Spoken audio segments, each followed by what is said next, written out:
अस्सलाम वालेकुम वरहमतुल्लाहि वबरकातुहू। कैसे हैं आप सब? आई होप आप सभी खैर वाफियत से होंगे। अल्हम्दुलिल्लाह मैं भी बिल्कुल ठीक था। अल्लाह सुब्हान व तआला से दुआ है कि मेरी और आप सब की मुश्किल को आसान कर दे, हर बीमारी हर तंगदस्ती से दूर रखे। अल्लाह सुब्हान व तआला से दुआ है कि आप सब की दिल की नेक हाजत पूरी करे। आमीन या रब्बुल आलमीन। अक्सर हम जिंदगी में किसी न किसी वजह से परेशान रहते हैं। देखा जाए तो इस वक्त हर बंदा परेशान है।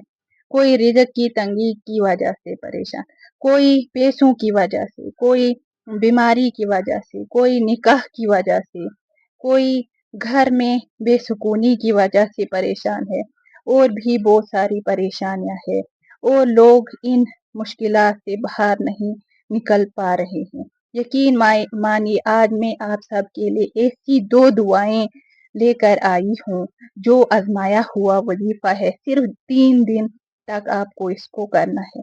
तो अगर आप मेरे चैनल पर नए हैं तो लाजमी सब्सक्राइब कीजिएगा और वीडियो को एंड तक जरूर देखिए। सबसे पहले हम जानते हैं हस्बुनल्लाहु निअमल वकील के बारे में। ये वो दुआ है जो हजरत इब्राहिम अलैहिस्सलाम ने तब पढ़ी थी जब उन्हें आग में फेंकने ले जा रहे थे। अल्लाह सुब्हान व तआला ने आग को ठंडा और सलामत बना दिया। इसी तरह आयत करीमा यानी ला इलाहा इल्ला अंता सुब्हानका इन्नी कुन्तु मिनज़ ज़ालिमीन, ये हजरत यूनुस अलैहिस्सलाम की दुआ है जब वो मछली के पेट में थे।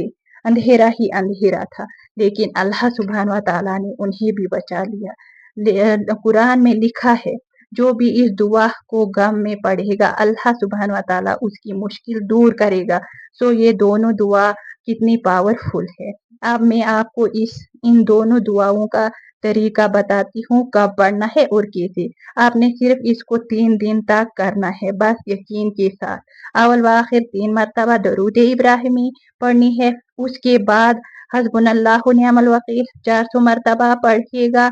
उसके बाद 360 मरतबा आयत करीमी पढ़िएगा और फिर 13 मरतबा दरूद इब्राहिमी पढ़िएगा। दुआ कीजिएगा, इंशाल्लाह आपकी दुआ जरूर अल्लाह सुब्हान व तआला की बारगाह में कबूल होगी। इसको आप तहज्जुद के टाइम या फजर के बाद या इशा के बाद पढ़िएगा। अगर आपको मेरी वीडियो अच्छी लगी हो तो जरूर शेयर कीजिए और कमेंट्स भी कीजिएगा। जज़ाकुमुल्लाहु खैरन।